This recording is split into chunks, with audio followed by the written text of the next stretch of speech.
J'en ai marre de regarder les mêmes séries d'infectés tout le temps. T'en as pas une à me conseiller? Bah là tout de suite, je sais pas. T'as entendu parler de The Last of Us? Contraire serait étonnant, mais va savoir, la première saison vient de se terminer, donc si tu préfères comme moi regarder les séries en une fois, ça vaut le coup d'y jeter un œil.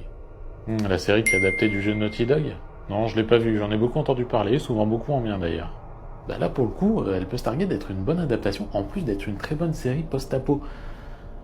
Pour résumer un peu l'intrigue, elle est très simple, hein. On va y suivre Joel Miller, qui, après l'apocalypse causée par un champignon qui a créé des sortes d'infectés, 20 ans plus tard, il va se retrouver à devoir veiller sur une fille de 14 ans nommée Ellie et l'amener jusqu'à un point où elle va être étudiée puisqu'elle semble immunisée aux morsures des infectés.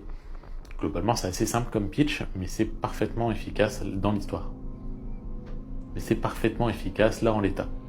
Ah, ça me rappelle un peu les débuts de The Walking Dead, ça. Bah alors la différence ici avec une série comme The Walking Dead par exemple, c'est que les infectés sont très peu présents.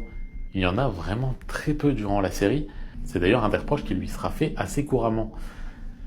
En réalité, la série va plutôt se tourner vers les humains, vers la menace qu'ils représentent, mais aussi vers ce qu'ils ont vécu, vers leurs relations.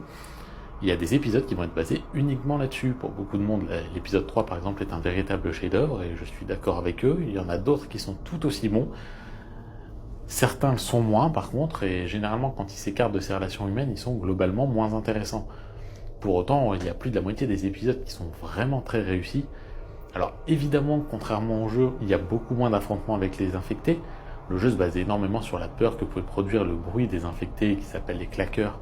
Ils font un bruit avec leur langue qu'on entend de loin et donc vous pouvez ressentir cette peur d'être face à eux. Là, ce sera pas le cas. C'est pas le même genre d'histoire. L'envie est différente. On est plus sur un drame post-impôt que sur une série d'horreur. C'est très différent, mais pour moi, ça fonctionne tout aussi bien. Mais du coup, ça manque pas un peu d'action? Alors bah si, hein, on va pas se mentir, il y a quand même quelques moments où on s'ennuie un peu du coup, parce que ça manque pas mal d'action. Mais globalement, si on sort du côté série d'infectés pour parler plus de road movie post-apo, et ben dans ce cas-là, on a quelque chose qui fonctionne totalement et quelque chose qui donne envie d'être peut-être revu ou en tout cas d'être suivi. Et on espère même que la saison 2 sortira assez tôt pour pouvoir y jeter un œil, d'autant plus qu'elle devrait adapter le deuxième jeu, mais ceci sur plusieurs saisons, ce qui semble finalement assez logique quand on a joué au jeu en question. Ok, mais en fait je trouve aussi que cette vidéo manque un peu de...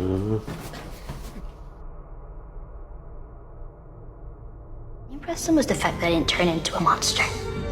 If she so much as twitches, don't.